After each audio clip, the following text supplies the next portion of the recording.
A lot of this isn't going to make sense to you, and I'm sorry about that. I'm just going to start at the beginning, with the house.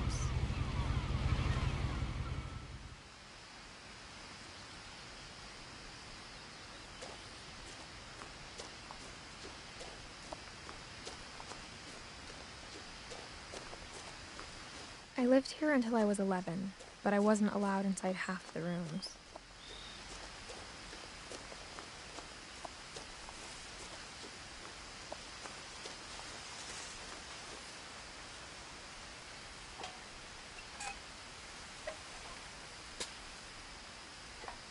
Inside the mailbox were bills from 7 years ago, marked urgent, open immediately.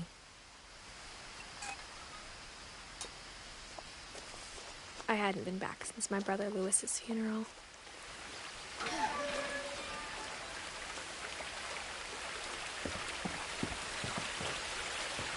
In her will, my mother left me a key, but didn't tell me what it unlocked. Maybe she thought I'd know, or she thought the mystery would be enough to bring me back.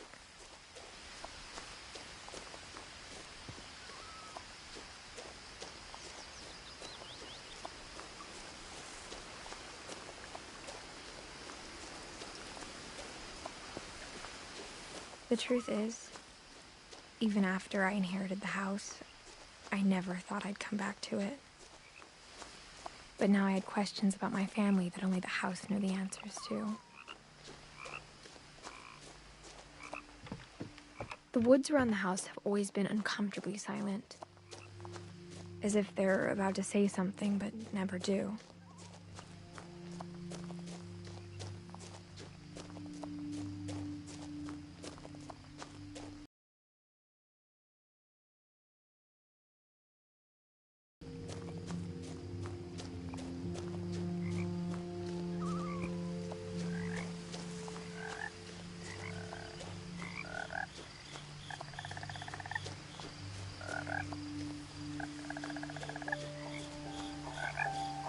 The house was exactly like I remembered it, the way I'd been dreaming about it.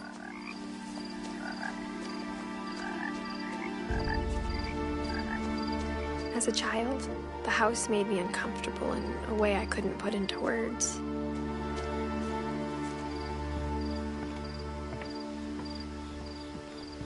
Now, as a 17-year-old, I knew exactly what those words were. I was afraid of the house. I hoped the key might unlock the front door.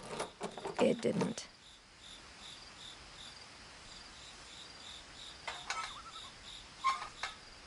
Looking in, I felt like the house itself had been waiting for me.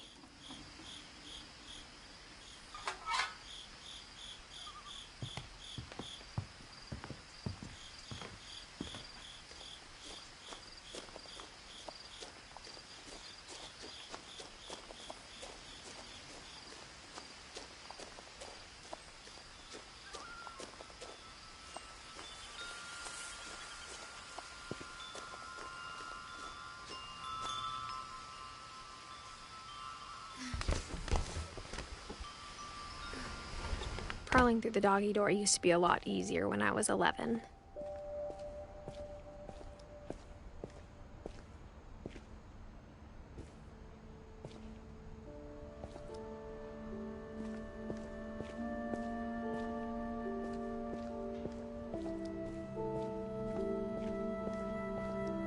For the first time in years,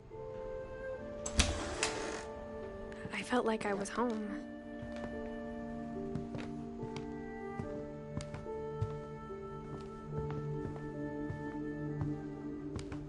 But instead of a family, there were just memories of one.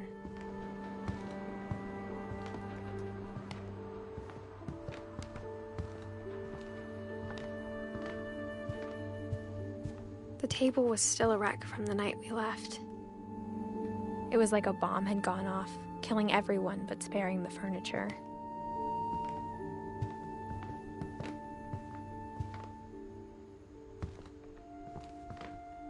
My mom was the only one of us who could imagine Great-Grandma Edie living in a nursing home. Nothing in the house looked abnormal. There was just Too much of it, like a smile with too many teeth.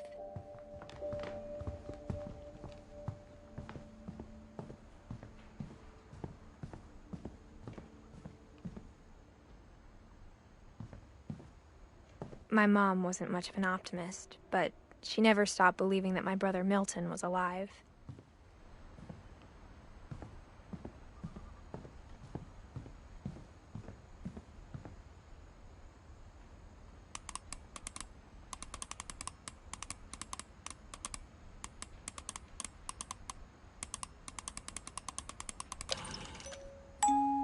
Great-Grandpa Sven built a music box for Barbara, along with the rest of the house.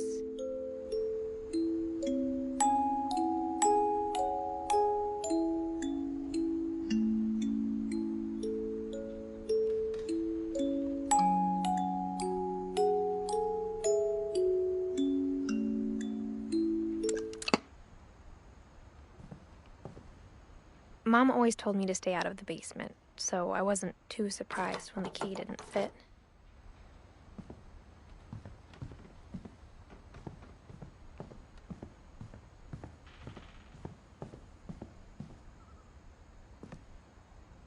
After Milton disappeared, Mom sealed up all the bedrooms. Then Edie retaliated and drilled peepholes.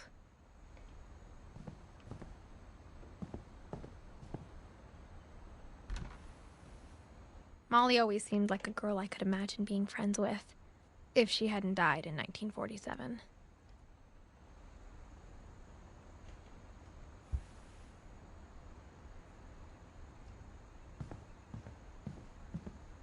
I spent a lot of time playing in Great Uncle Walter's room.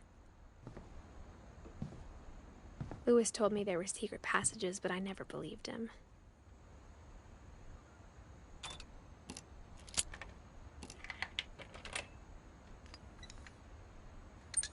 Turns out, my mom was really good at keeping secrets.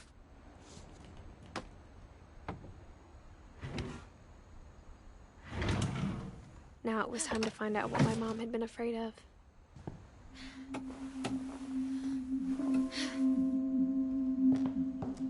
Reading this, maybe it sounds like I had a plan.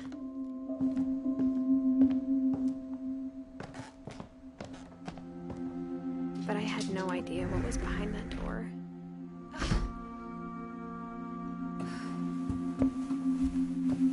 Just like I had no idea where all this was gonna lead.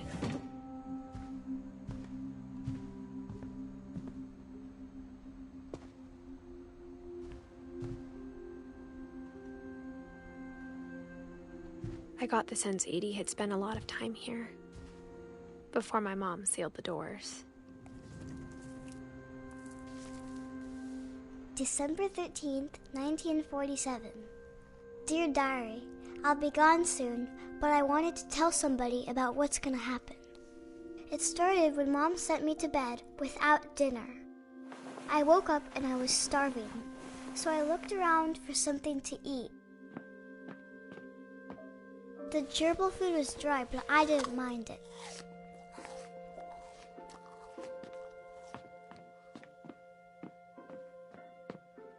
My Halloween candy was all gone.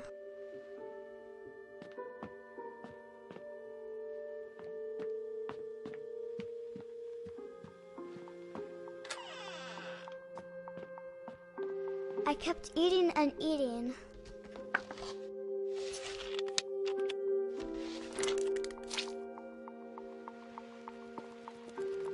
Then I heard chirping outside my window.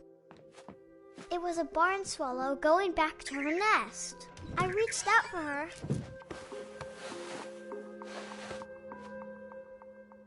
And suddenly, I was a cat.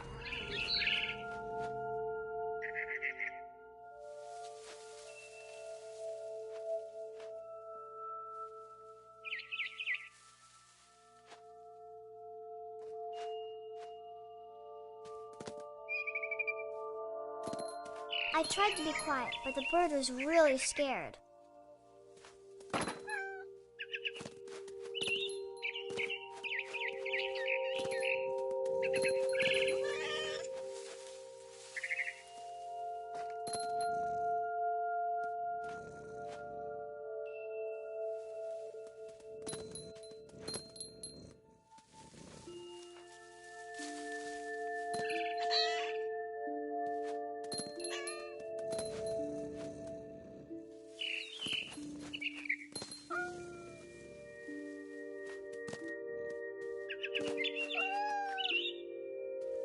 I jumped and I almost got her.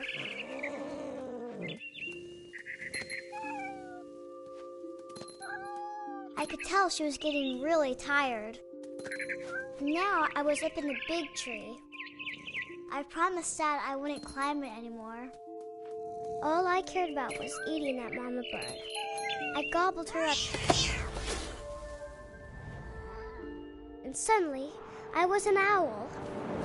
First, all I heard was the wind. Then I heard little teeth nibbling in the grass.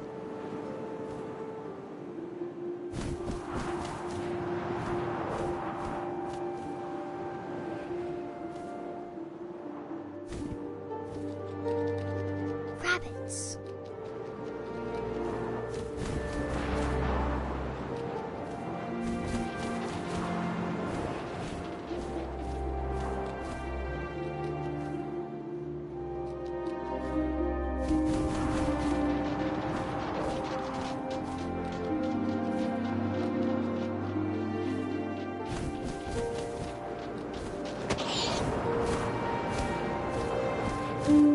I imagined his face looking up and seeing mine through my talons. I swallowed him up, and I didn't chew one bit. Then I flew off to find something bigger.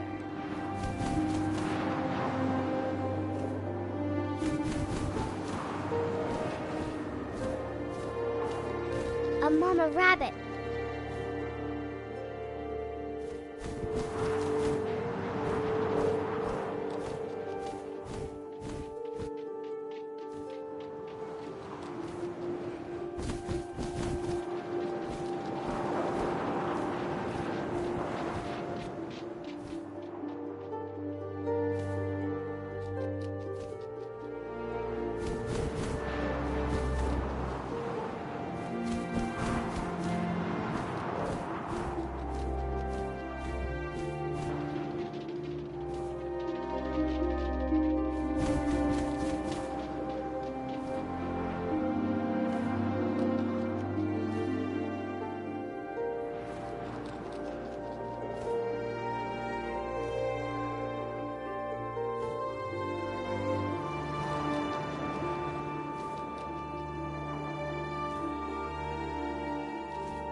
She was almost too big to carry.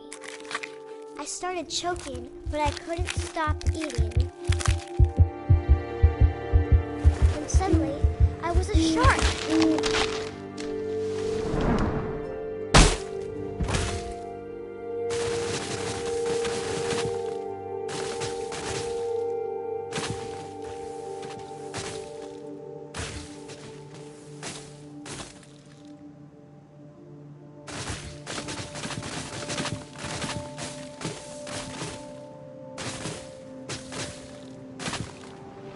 I rolled off a cliff and into the ocean.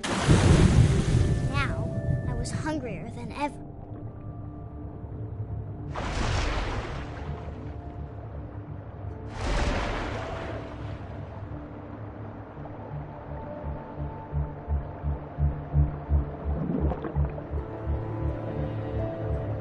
I wanted fat, juicy seals.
for what?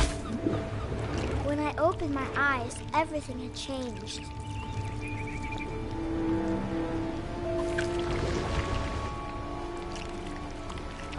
Now I was a monster, and I smelled people everywhere.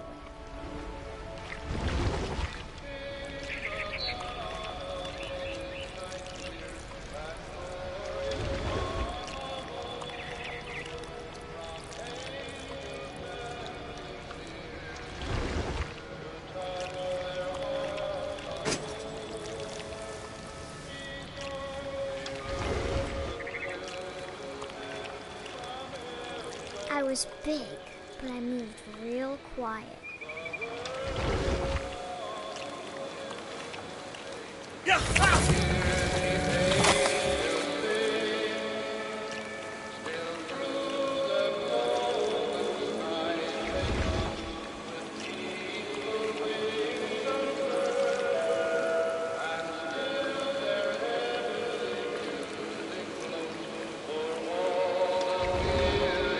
I wanted to stop, but also I didn't.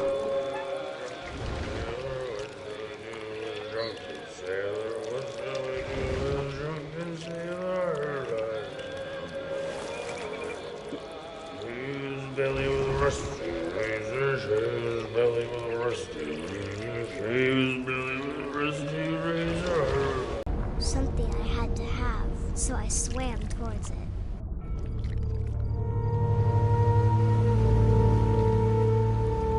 I slithered onto the sand, and the good smell went into an old pipe.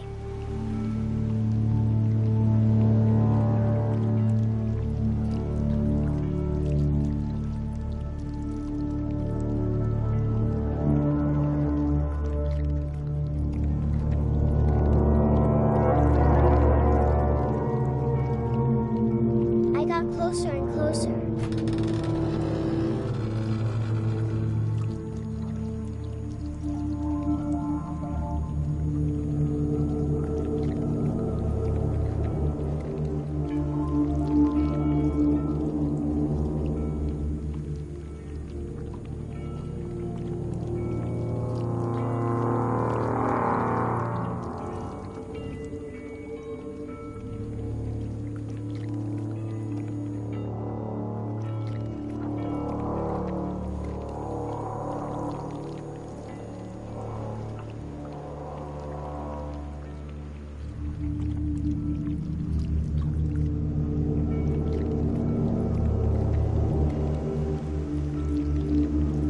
All of my stomach started growling. And suddenly, I was me again. I held my breath for a long time, but I couldn't hear anything. I think it's waiting for me to fall asleep. But it's not going to wait much longer. It needs to be, and we both know I will be delicious.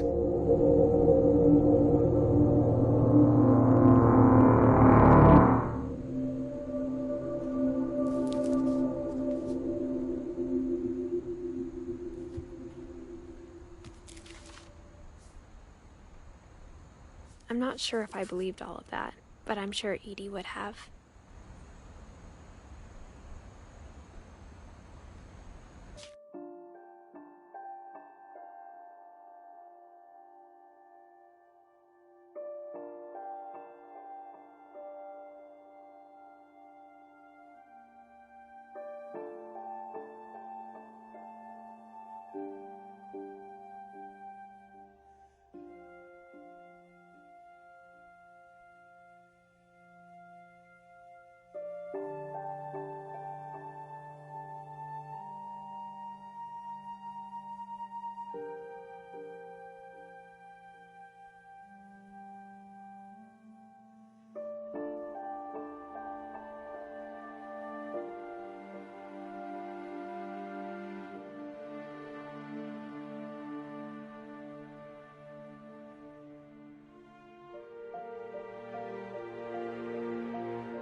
This will be obvious later, but my mom never told me any of these stories.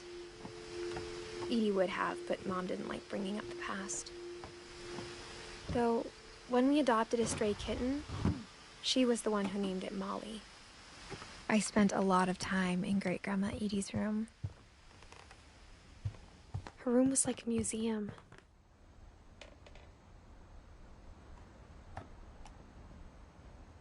For 500 years, the Finches have been famous throughout Norway for their fortune. And Odin Finch buries the latest victims of the family curse, his wife Ingeborg and their newborn son, Johan. On January 7th, 1937, he set sail with his family and his house, hoping to leave the curse behind. But 40-foot waves off the coast of Washington send the house and Odin to the bottom of the sea. Odin's daughter Edie, with husband Sven and baby Molly, step ashore on their new home, Orcas Island. Odin Finch is the first to be buried in the new family cemetery. His daughter Edie is already dreaming of a new Finch house.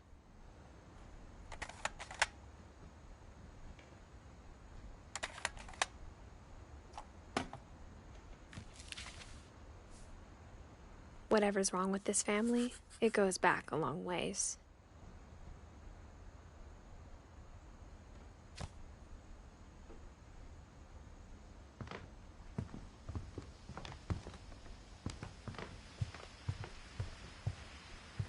Edie gave a big interview about a mole man living under the Finch house. My mom was furious. Even in her 90s.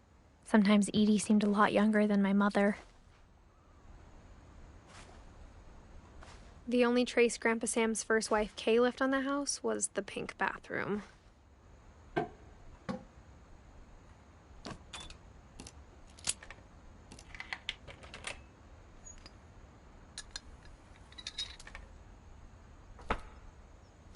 There's a secret in this bathroom. It's in the last place you would look. It isn't in the cupboard. It's hidden in this book.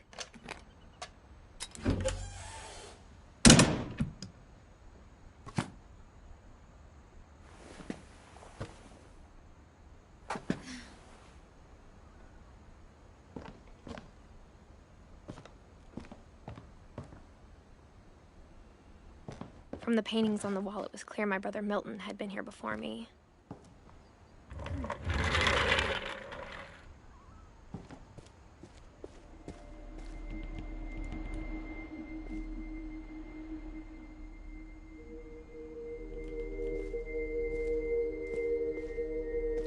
I knew Grandpa Sam had a twin.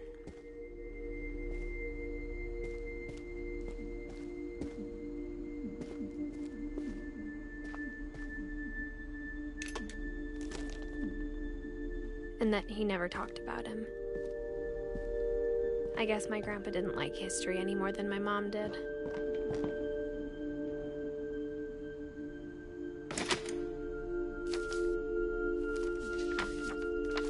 How I Want to Remember My Brother by Sam Finch.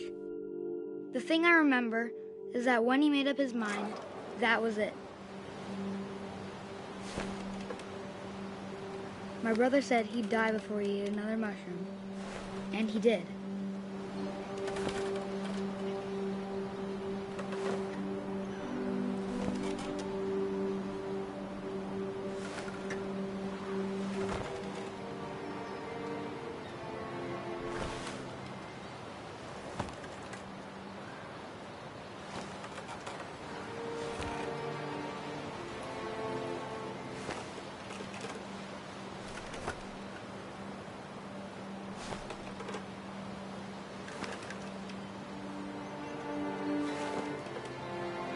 At Barbara's funeral, we swore we'd never be afraid again.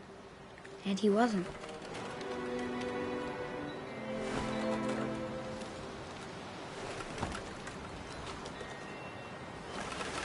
I think Calvin always wanted to fly. Sam! Calvin! Dinner's ready! Coming! But that day, he finally made up his mind to do it. I told him going around was impossible.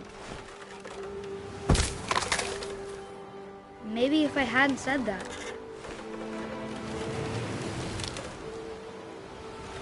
Calvin, I'm not gonna tell you again. Maybe if the wind hadn't picked up. Then maybe he'd still be here.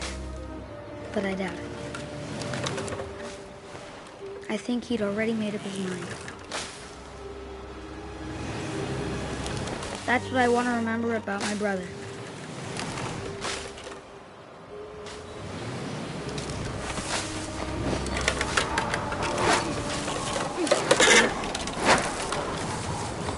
The day he made up his mind to fly. And he did.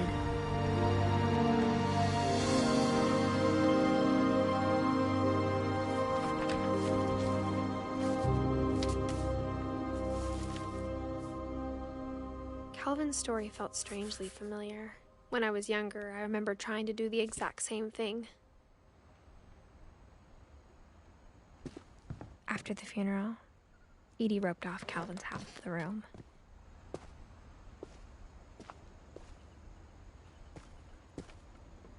Mom said Grandpa Sam enlisted at 18 and never set foot in the room again.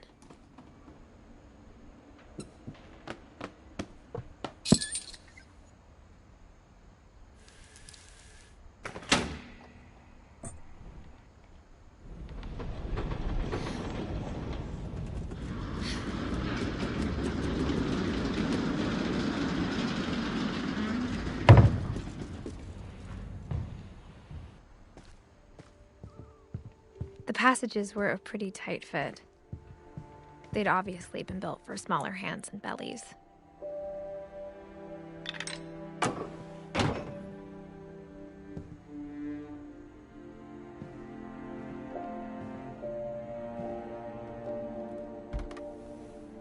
Barbara was a child star for 2 years, until America grew out of it.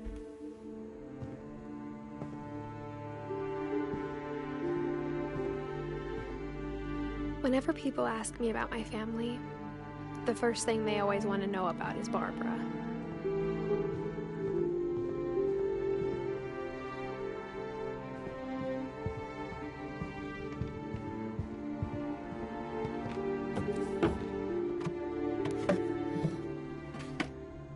Growing up, I always thought of Barbara as a child star. I never thought about how hard it must have been for her afterwards.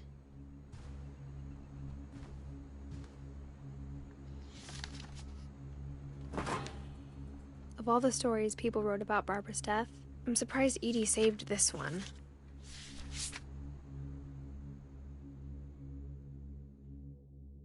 Old Jack here with another ghastly tale inspired by America's most unfortunate family.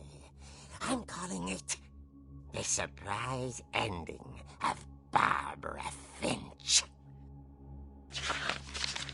As a child star, Barbara was famous for her scream. Now at 16, she was all washed up, a has-been. But in a lucky break, she'd been asked to perform her signature scream at a local convention for monster movie fans. It was just the boost her career needed. Unfortunately, her scream hadn't aged well. Getting better. I think you just need the right motivation. Her biggest fan and current boyfriend, Rick, was about to demonstrate when... Now that was a great scream. It was Barbara's father, Sven. He'd slipped into a table saw and had to be rushed to the emergency room. So Barbara got stuck babysitting her youngest brother, Walter. Her convention comeback was cancelled.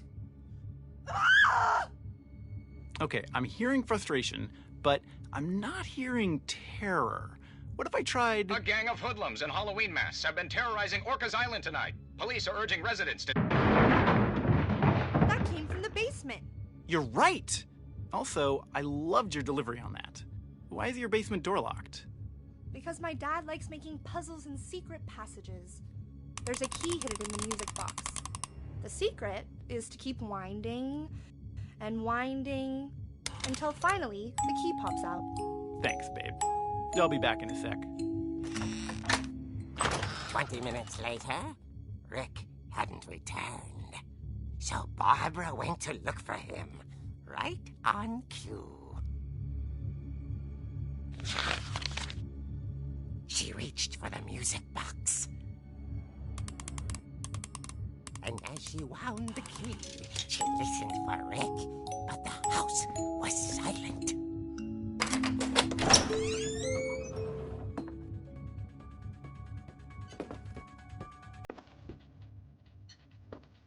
She found Rick's crutch and imagined the worst.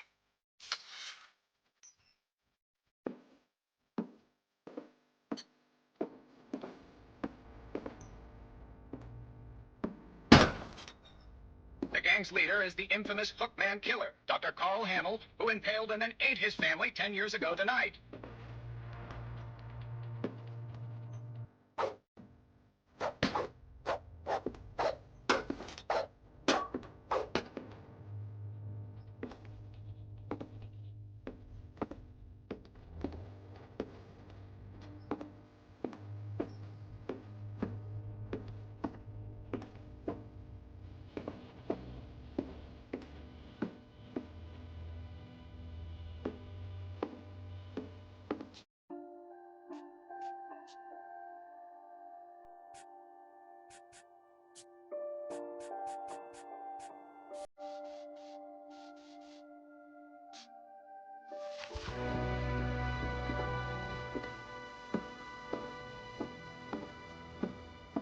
Old Finch rattled and grew still. Oh dear!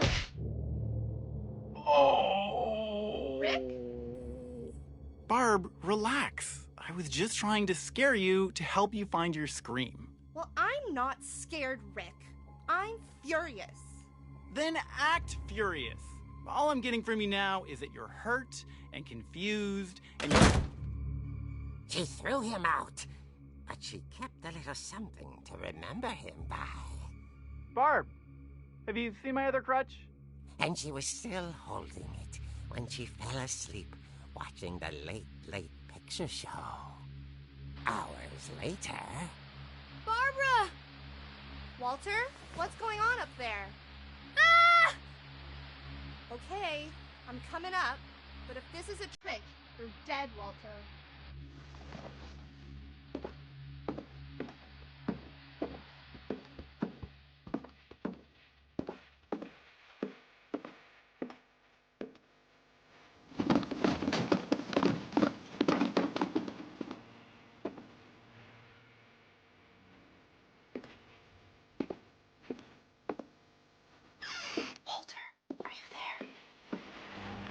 Walter vanished, but his bedside radio was still on.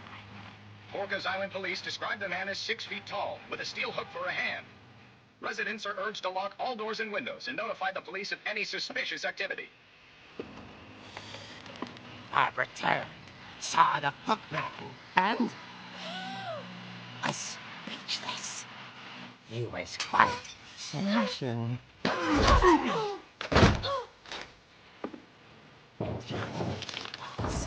He couldn't get enough of Barbara. Okay, Barbara, there's gotta be another way out of here. Not. She played her part beautifully.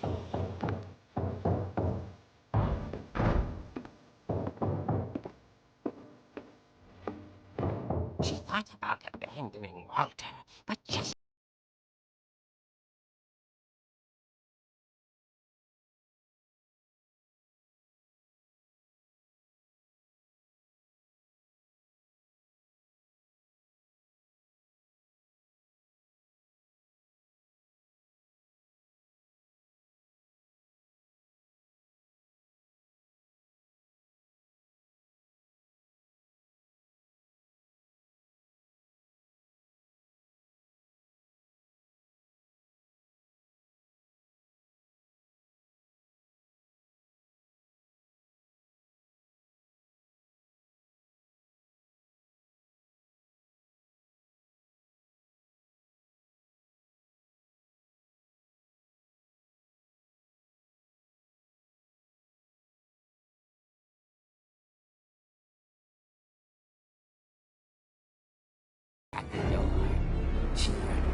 coming from inside the house.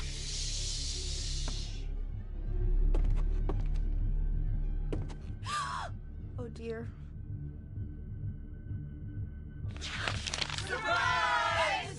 Bravo, Bob! You were wonderful! The monsters had come to surprise her. For Barbara, it was a dream come true. Then she saw what kind of monsters they were, and she realized what was about to happen. She was going to be famous. And with her final breath, Barbara Finch gave the performance of her life.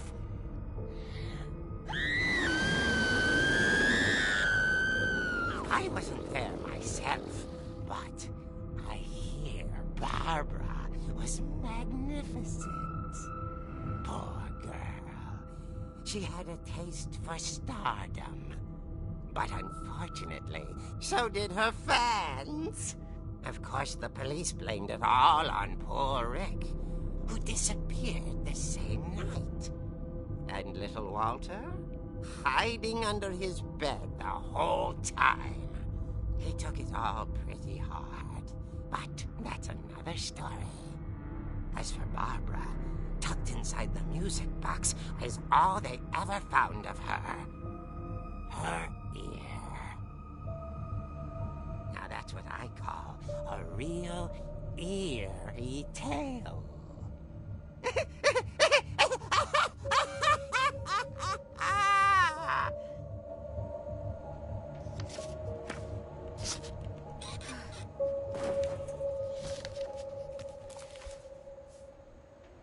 Edie told me all Barbara wanted was to be remembered, as absurd as that comic was.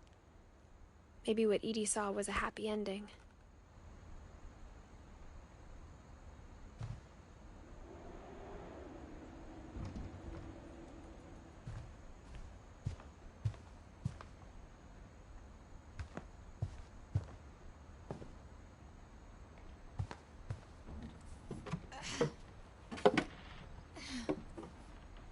I guess now I know why Mom didn't like me playing with the music box.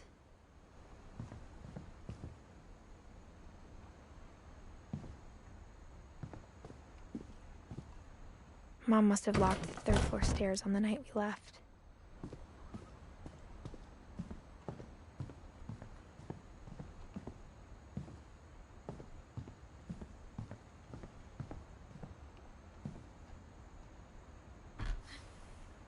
My Grandpa Sam spent 7 years sharing a room with his dead brother, Calvin.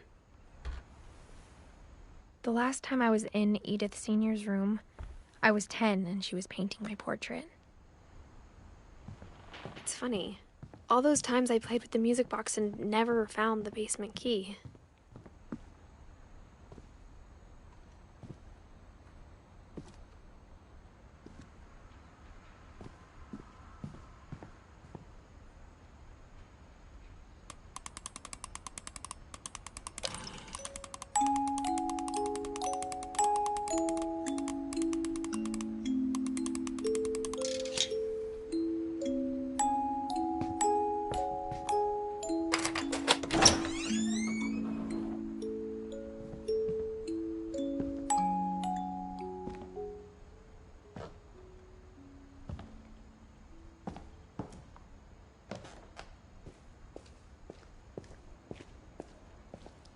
Mom said the basement was off limits, unless I wanted another tetanus shot.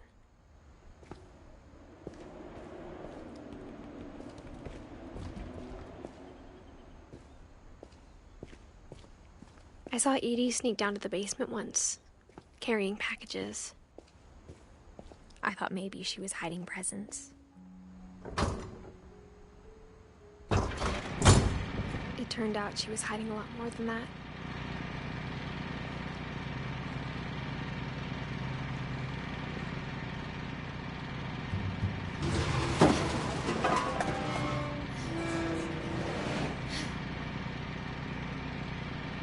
I remember asking Mom once about where Walter had gone.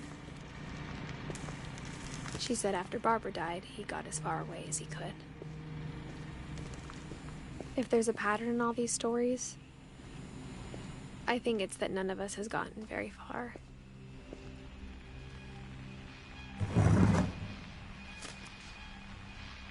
Goodbye, everyone. I can't believe I've been down here for 30 years. On that first day, after the shaking started, I didn't think I'd survive a week.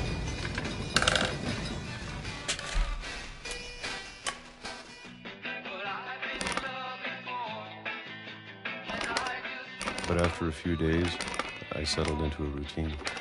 That's what kept me sane. Having a schedule, living for today. I always expected to be dead tomorrow. But if you wait long enough, you get used to anything.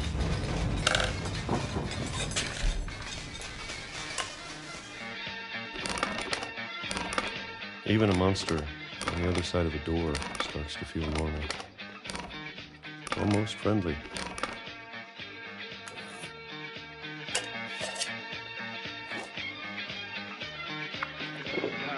And then one day, everything just stopped. Whatever that thing was, it was gone. Maybe it got tired of waiting. Or maybe I just got tired of being afraid.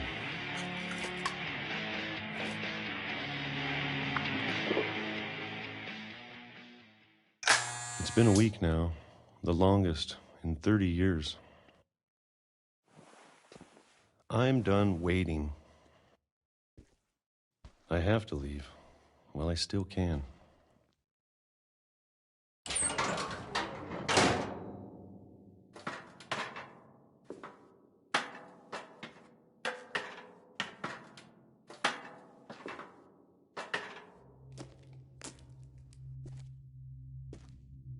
I know it's out there somewhere.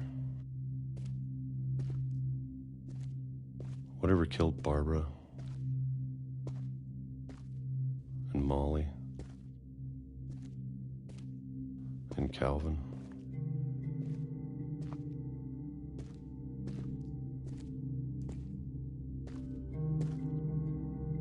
Maybe this is all a mistake. But I need to stop living the same day, even if it kills me.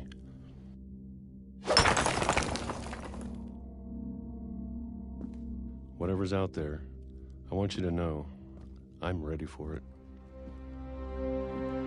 I'm going to appreciate all of it, especially the food. I don't mind if I only have a year left, or a month, or a single week. I'd be happy with one more day. I can already imagine the sun on my face.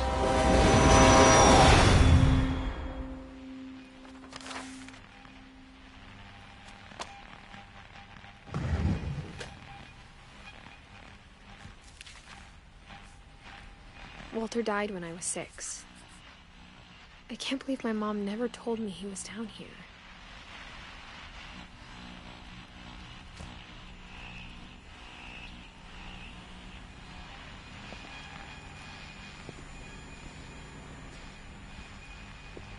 I'm sure my mom was trying to protect me.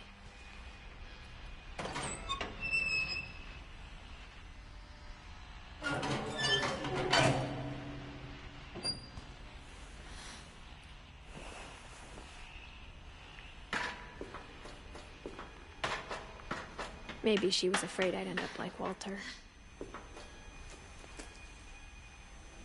But if she never told me about an uncle under the house, I can only imagine what else she was hiding.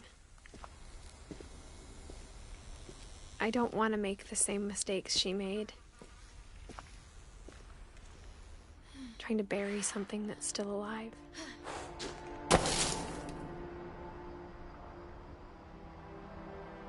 Now that there's only one of us left, or maybe 2, I thought it was time I heard the stories for myself. and found out what happened to everyone else. But now I'm worried the stories themselves might be the problem. Maybe we believed so much in a family curse, we made it real.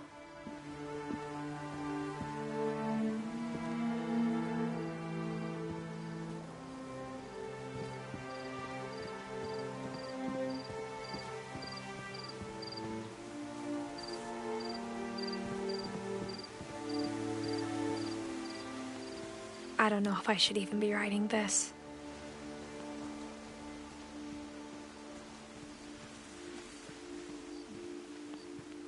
Maybe it'd be better if all this just died with me.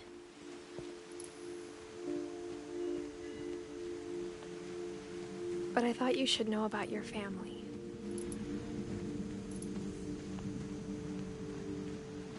And the history you're a part of.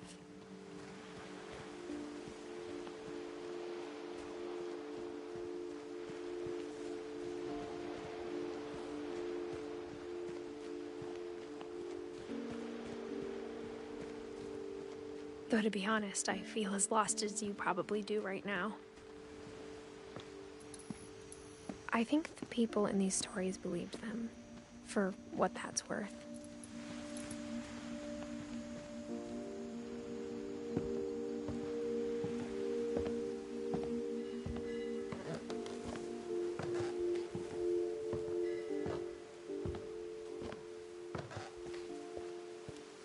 And when you look at the house, that history of imagination and stubbornness and madness, any of it seems possible.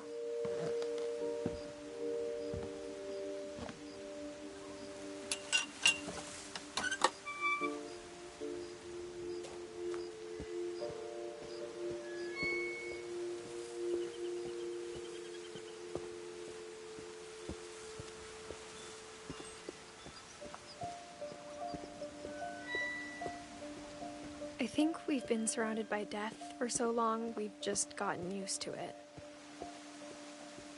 What kind of family finishes building a cemetery before starting the house?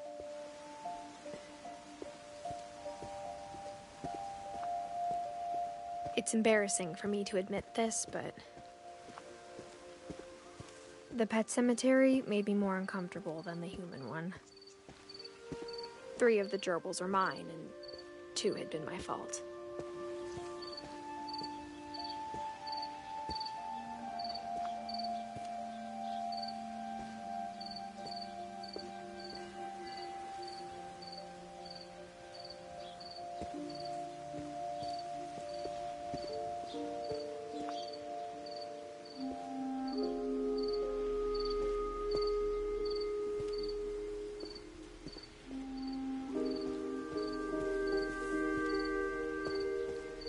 Sven built the house, but it was Edie who designed the cemetery.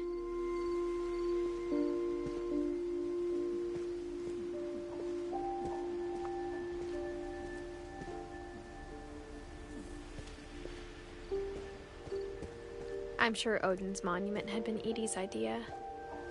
My mom was always trying to move on, but for Edie, the past never went away.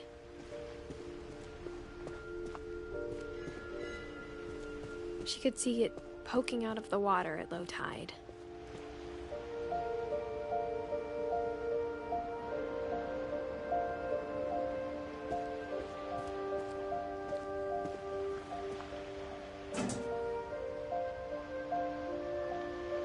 Edie said she dreamed about the old house every night.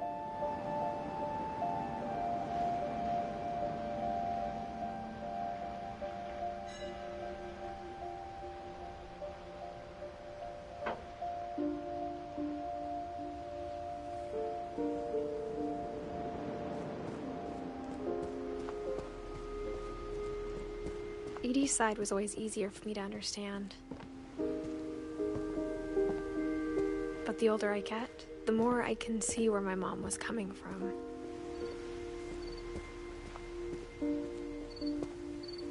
Her dad had been pretty strict, but it wasn't enough to save her brothers. She was just trying to do better. She lost 2 of her brothers, just like I did. I get why she tried so hard to protect us.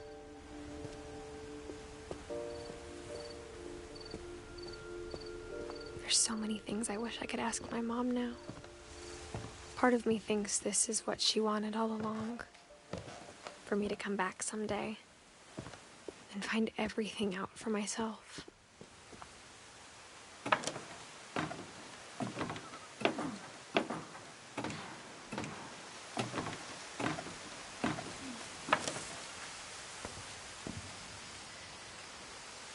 But looking back on it now, if she told me there was going to be so much climbing, I never would have come when I was 22 weeks pregnant.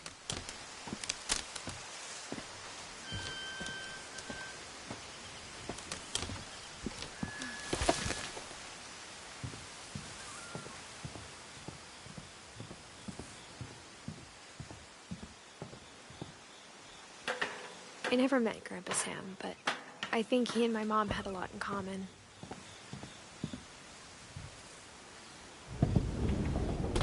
They were both pretty intense. Instead of hiding from death, Sam seemed to go out of his way to meet it.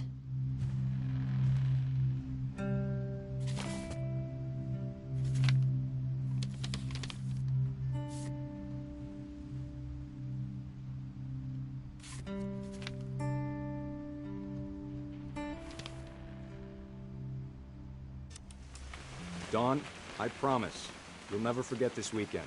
Yes, sir. These memories are gonna last a lifetime. Mm-hmm. Am I gonna have to shoot anything? It's a hunting trip, Dawn. Shooting is strongly encouraged. Perfect. It's gonna rain the whole weekend, isn't it?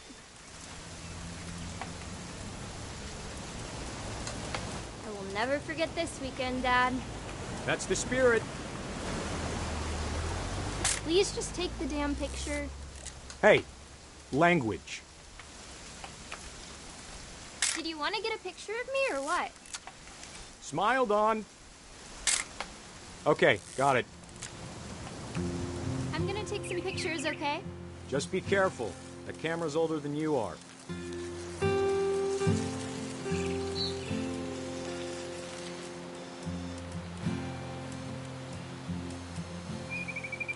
You're right, Dad. It's starting to clear up. Still freezing, though.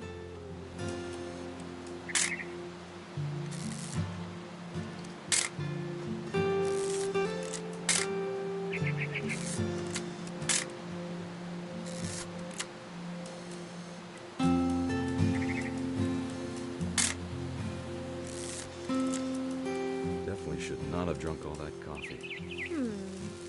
Hold still while I take a picture of you. Hey! That's a keeper. I'm just saying, I'm not always gonna be here, Dawn. You'll need to remember this stuff, if you want to survive. I'll be fine, Dad. You know who else thought he was gonna be fine? Some guy who died. Dawn, I'm being serious. I know, Dad. You're always serious. Doesn't being out here make you want to chill out? Well, to tell you the truth, I haven't been out here in 20 years. Dawn, don't you think you could find something more interesting to photograph? Last time I was with my brother Calvin. Man, that was a great trip. Your grandpa Sven taught us how to fish, how to build a fire. We found an old logging trail. There were deer everywhere.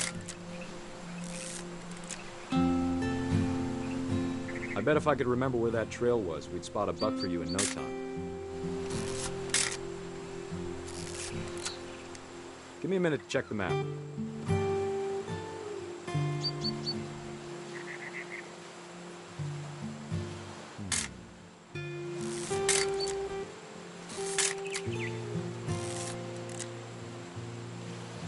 Let's see.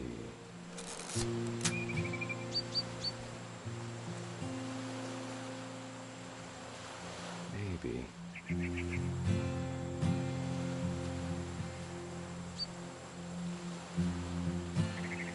is it?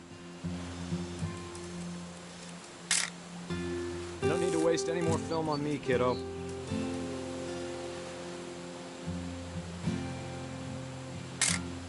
Could have been.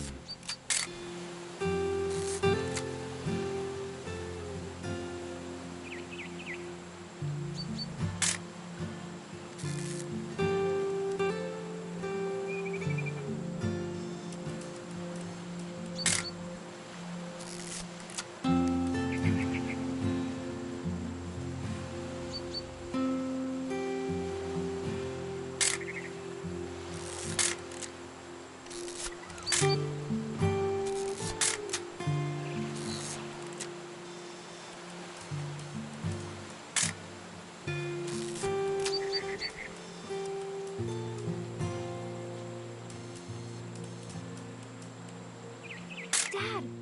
Good eyes, Dawn. Before you take the shot, let me get a picture of you. Dad, I... Just breathe. Let me get behind you. Do I have to do this? Dawn, you don't have to do anything. But if you want... Great shot, Dawn!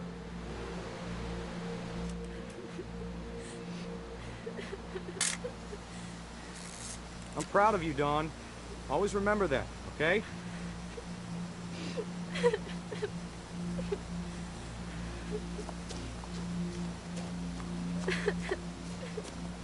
Sorry, Dawn. Just gotta reset the timer.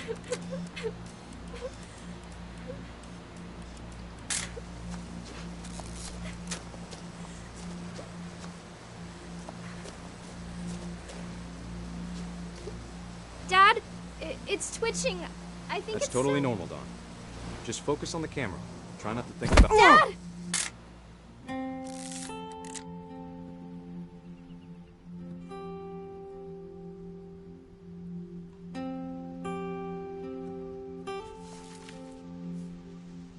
Of all these stories, that's the one I wish most that my mom had told me.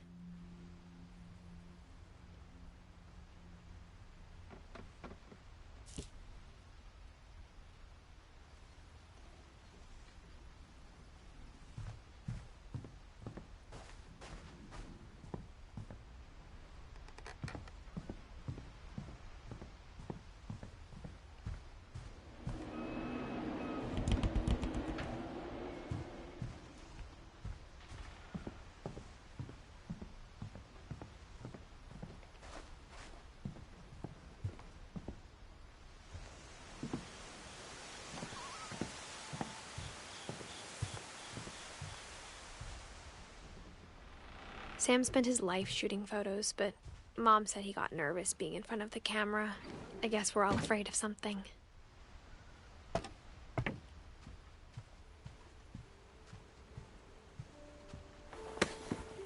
After Sam died, my mom and Edie got really close. They'd both lost a lot.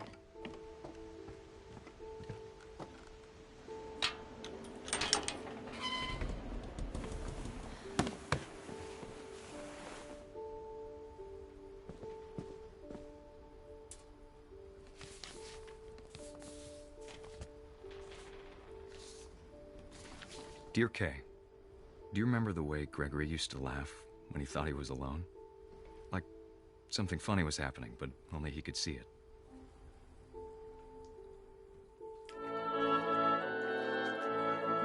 I think he saw things the rest of us don't.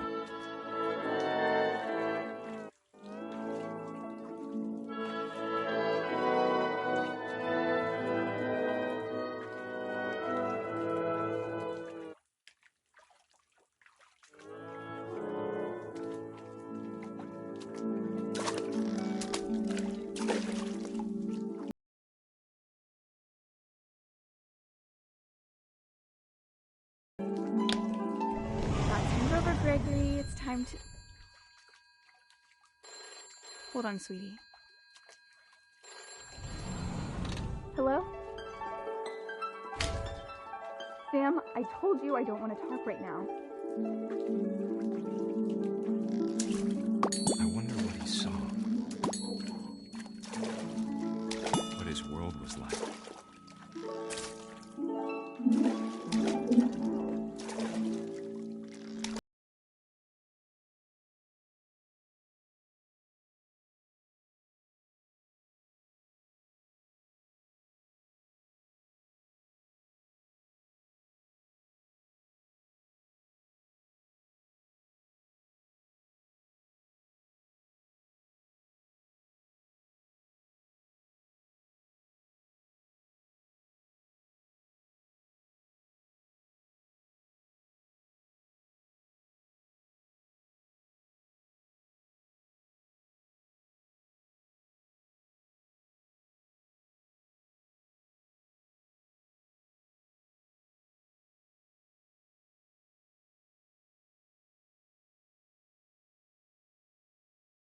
she could have told No, us I don't want that.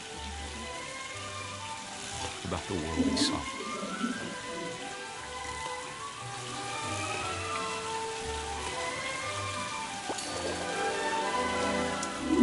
There's so much I don't understand about Gregory, about everything.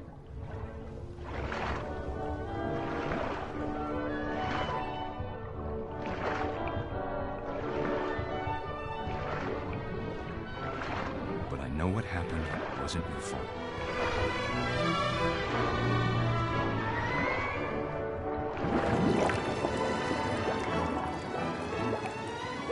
I'm sure he's happy.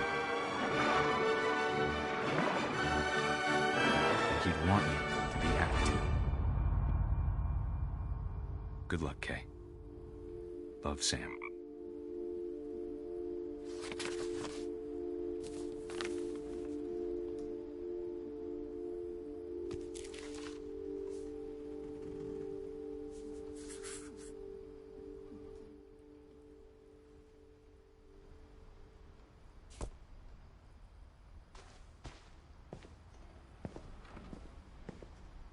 I can't imagine my mom ever writing poetry, and yet...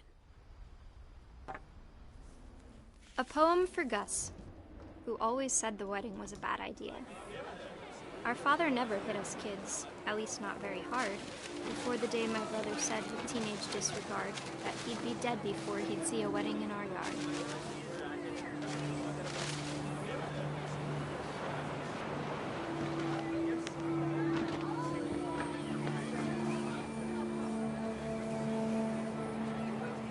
My father made him come, of course, but Gus stood far apart, just flew his kite and bottled up the storm inside his heart.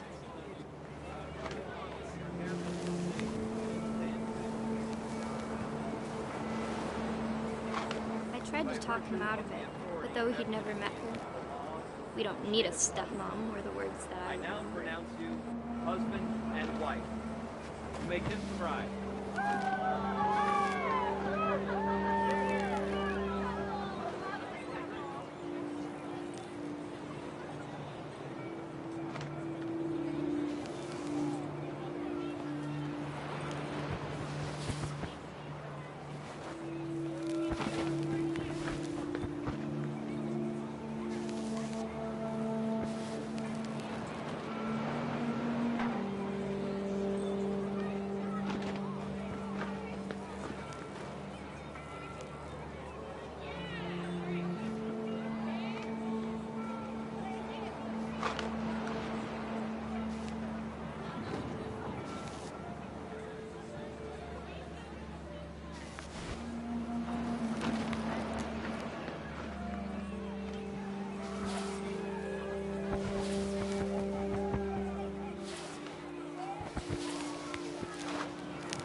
When the time for photos came, Dad ordered him to Come here. But Gus declined and as a sign held up his middle finger.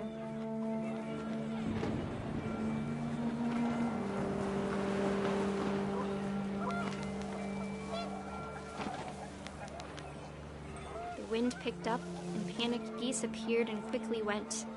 But all the humans did that day was go inside the tent.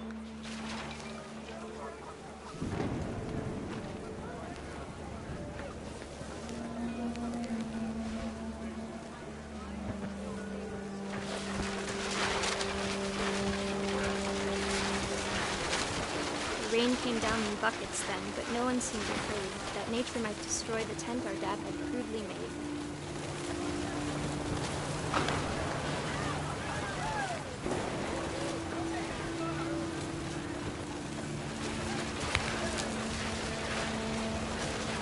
The thunder sounded much too close and full of angry power. But all my father said to this was, "Make the music louder."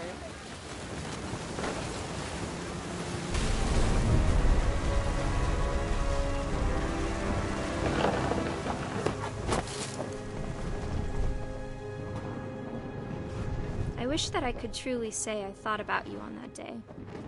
Out there on the beach alone, just you, the wind, the sea, and foam. But I didn't. Until we found you.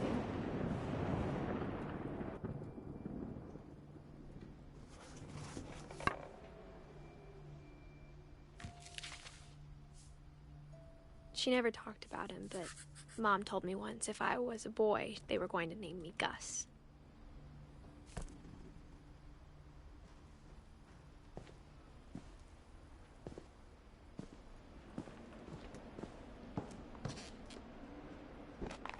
My mom moved up to the loft after her brothers died. At the time, it was as far away as she could get.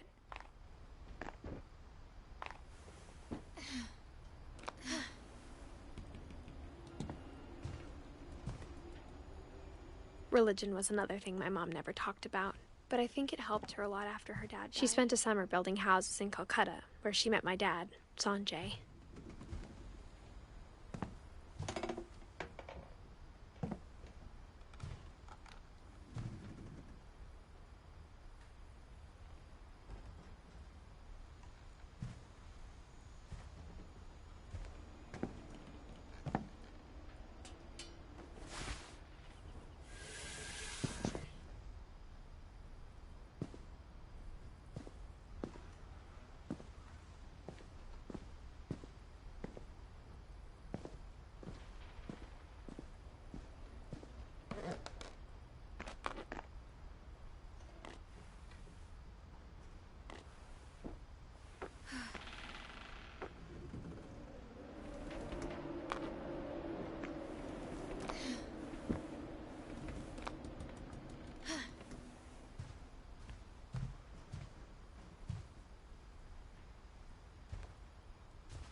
My mom moved to India a week after graduation and got a job teaching English. Louis was born a year later. When my dad died, I don't think Mom knew where else to go. I'm sure Edie was happy to have her back and to see kids in the house again.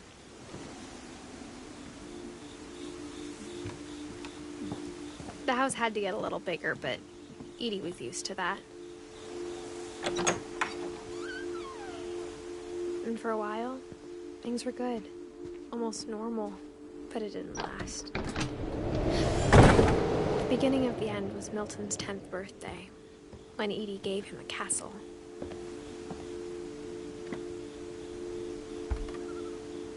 After Milton disappeared, the only thing he left behind was a room full of paintings.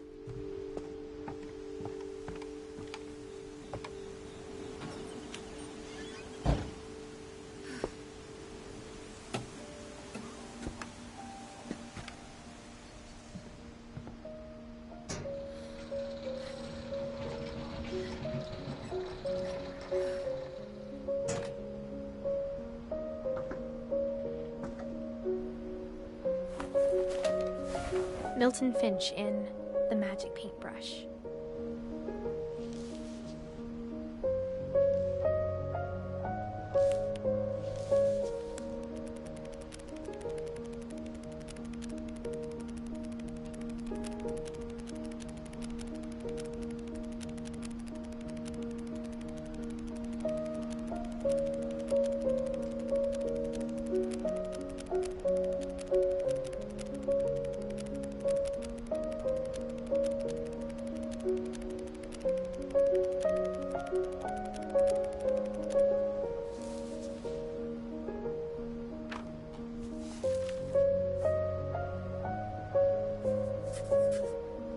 I was 4 when Milton disappeared.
Mom spent months searching for my brother, Then she sealed the doors.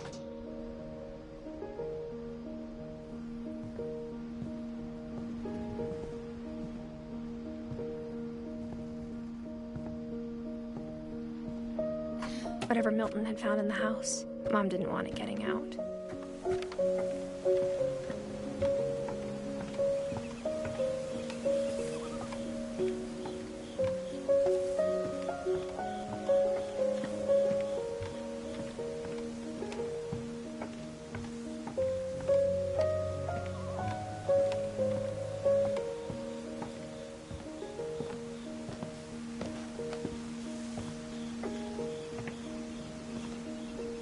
Mom definitely blamed Edie, but I think Louis blamed himself. After he graduated, he just spent more and more time in his room, until Mom got him a job at the cannery. Everyone always told me to stay out of Louis's room, except Louis.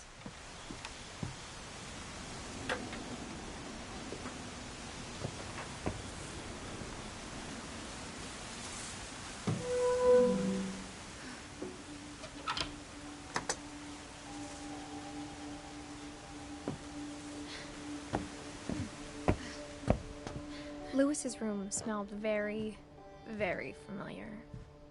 That part of him lived on.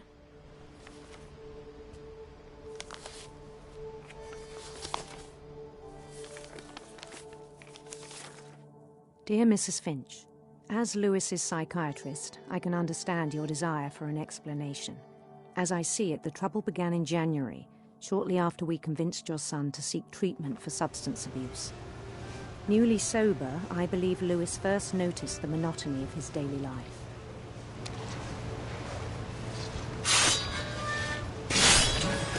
He kept working at the cannery, but he withdrew part of himself. In our sessions, I saw the same behavior.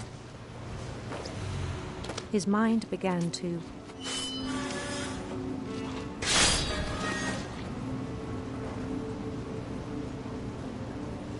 wander.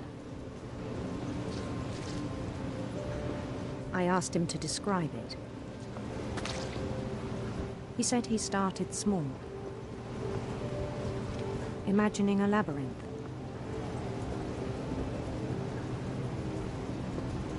He'd feel his way about. Then something moved. Bats and toads.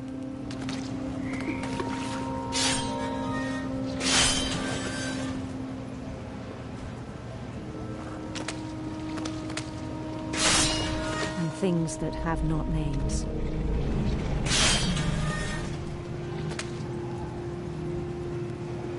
He knew it was all in his head.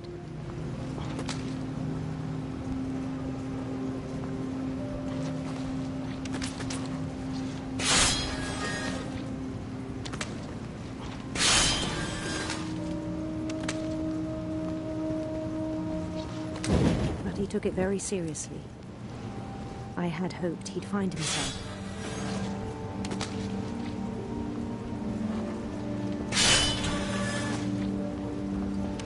But he found something more. I worried about him then, daydreaming at the cannery. I spoke with his boss, but he said Louis had become a model employee, methodical, tireless, focused. Like a whole new Louis. So I let him go on.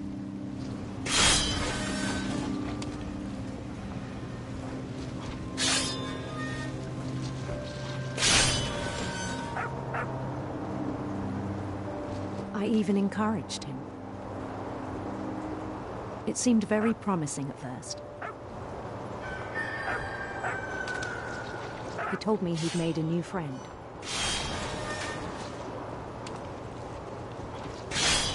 On the edge of a city he named Louis Topia.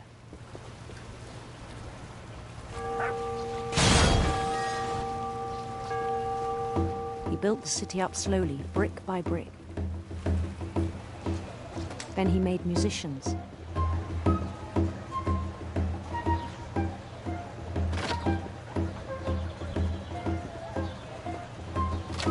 found songs for them to play. He talked about starting a band. And he was always humming something. Every day his imagination grew stronger.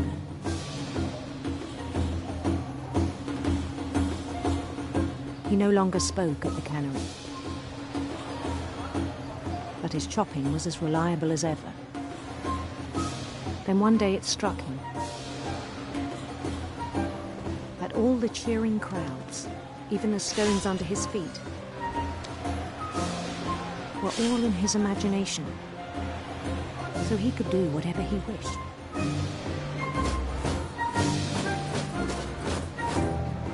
He held an election for mayor, and he won.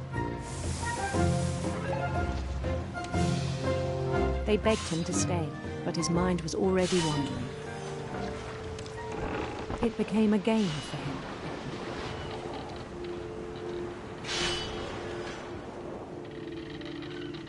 He'd conquer a city, then immediately push on. New Louisville.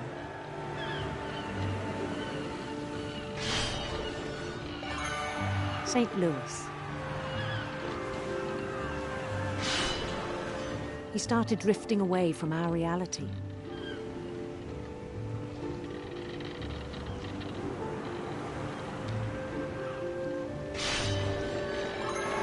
Minneapolis, until one day he forgot to go home from the cannery. Even as his mother pleaded with him, part of Louis kept sailing on.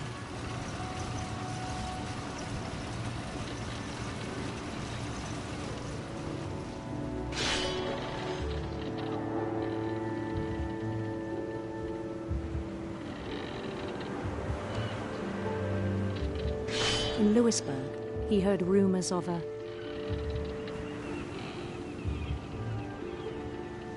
handsome queen.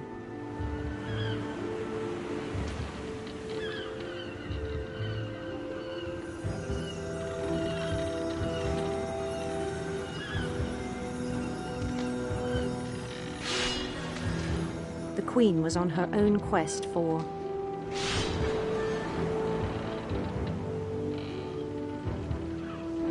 radiant rainbows.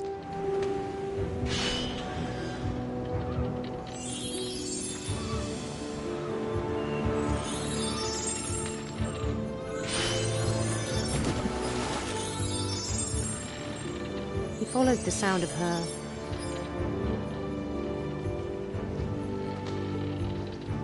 electric sitar.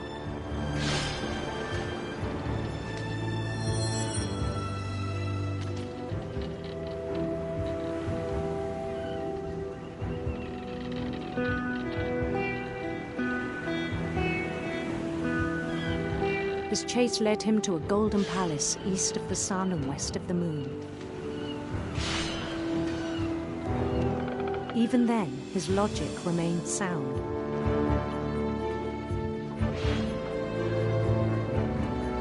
He knew the world was all in his imagination.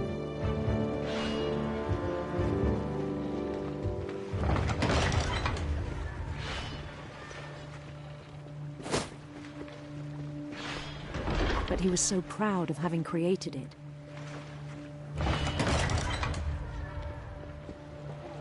In his own eyes, he'd become something greater than a king.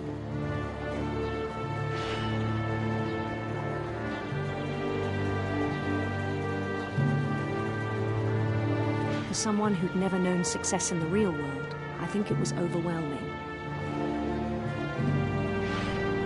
And then it struck him that the real Louis was not the one chopping salmon, but the one climbing the steps of a golden palace.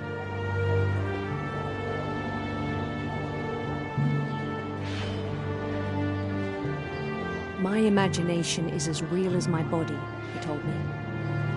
It was hard to argue with him.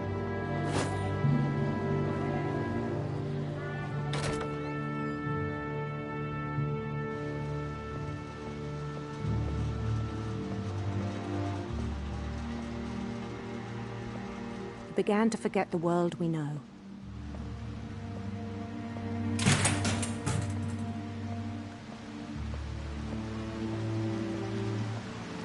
I think it pained him to remember Lewis, the cannery worker.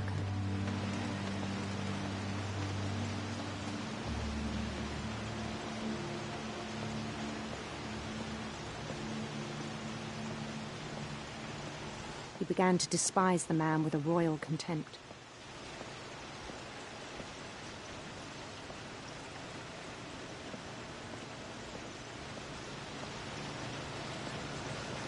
I still thought I could save him.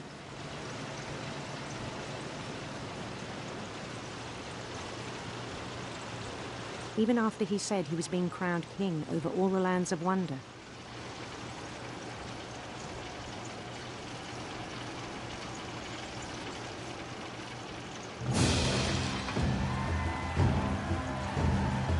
The palace would be packed with his companions.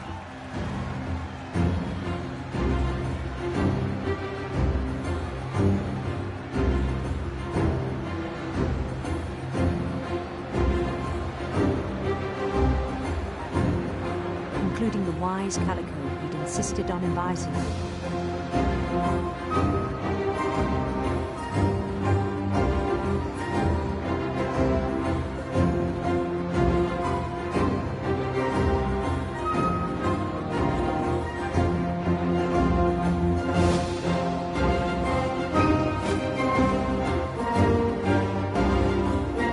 His queen waited, holding his crown.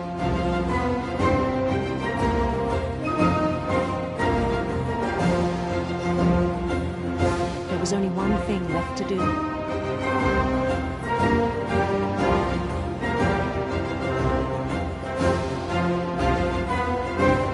Bend down his head.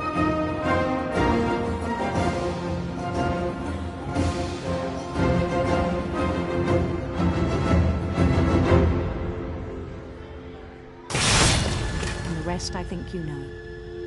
Mrs. Finch, your son was a kind man who will be missed by all of us who knew him.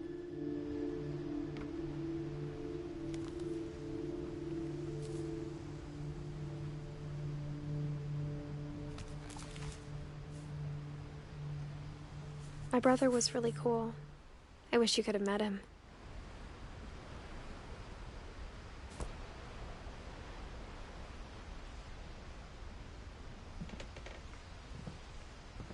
Lewis and I spent a lot of time playing games together, but he was surprisingly bad at them. He died a lot.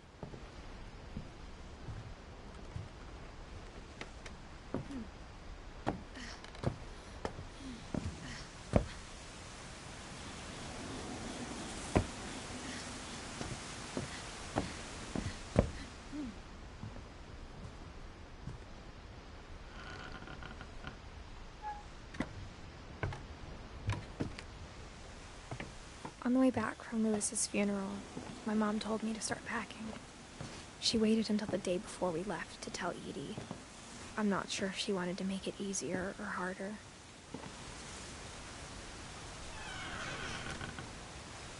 I wish we'd stayed. But I understand why we left.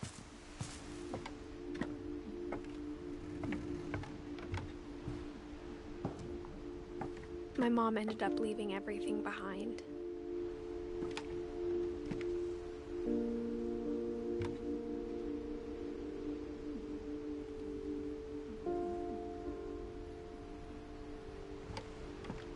What happened that night had been coming for a long time. Maybe it should have come sooner.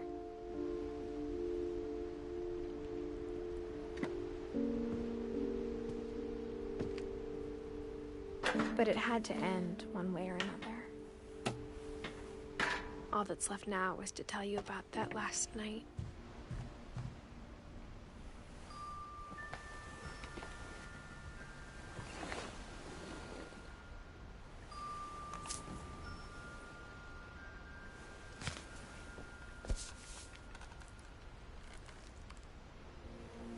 That whole last day, Edie just watched us pack and didn't say a word. Until supper, when she raised her glass and said, "To our final night together, and all our final nights apart. Grandma, you know what I said about alcohol. Some of your medications are very Edith, specific. I left a present for you in the hallway. Why don't you go open it? The grown-ups have to argue now. I'm sorry, you're right. We're all leaving tomorrow. Let's just enjoy our last... I'm not leaving. Edith, you're excused.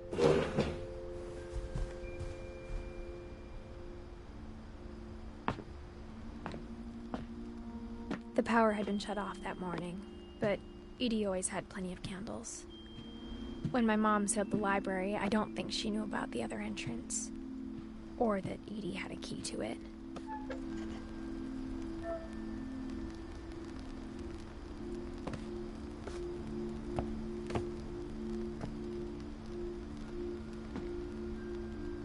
That thing you're afraid of isn't going to end when you leave the house. Edith has a right to know these stories. My children are dead because of your stories. I think it's best if Edith and I leave tonight. We'll have the nursing home send a van for you in the morning. Okay?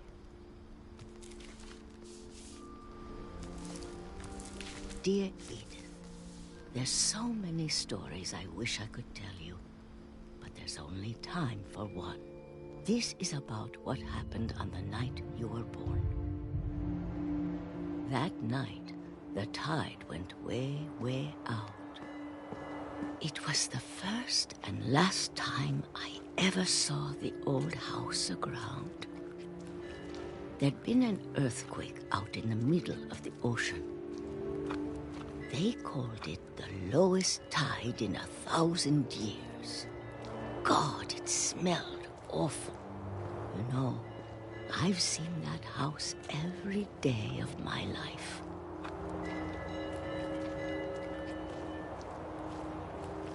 But I never thought I'd go back to it. When the fog rolled in, I lost my way.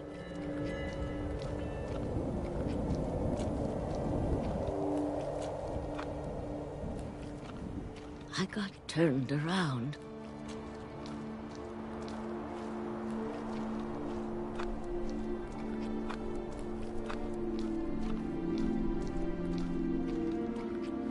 I started seeing things.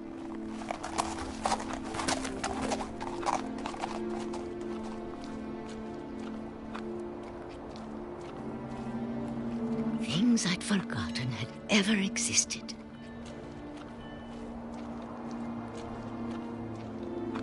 But when I saw them, they felt like old friends. That night, a lot of things came back to me. Or maybe I came back to them.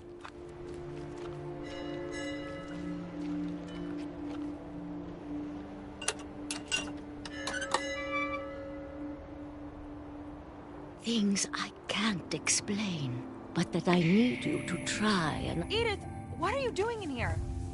It's mine. Edith! Mom, you're gonna rip it! Let go! I kicked and screamed, but Mom dragged me to the car. I never saw Great-Grandma Edie again. The next morning, the van came to pick her up, but she was already gone. After that, we moved around a lot.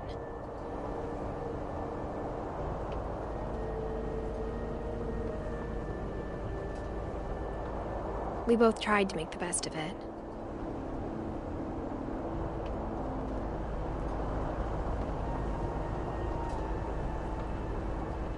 A few years went by.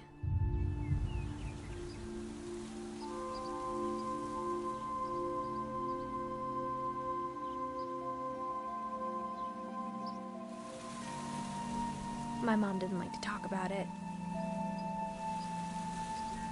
But she started getting sick a lot.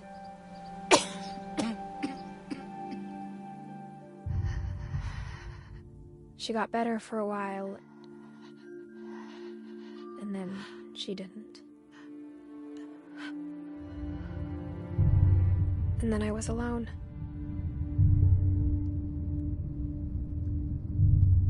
The last Finch left alive.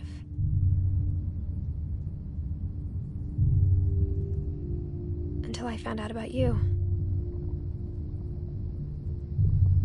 I'm still not sure what to tell you about all this. If we lived forever, maybe we'd have time to understand things. But as it is, I think the best we can do is try to open our eyes. And appreciate how strange and brief all of this is.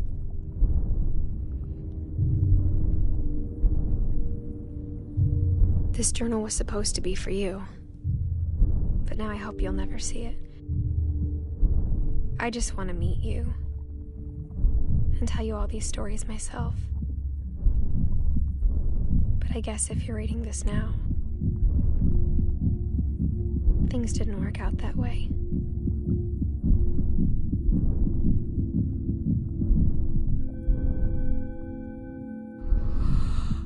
This is where your story begins. I'm sorry I won't be there to see it. It's a lot to ask, but I don't want you to be sad that I'm gone. I want you to be amazed that any of us ever had a chance to be here at all. Good luck.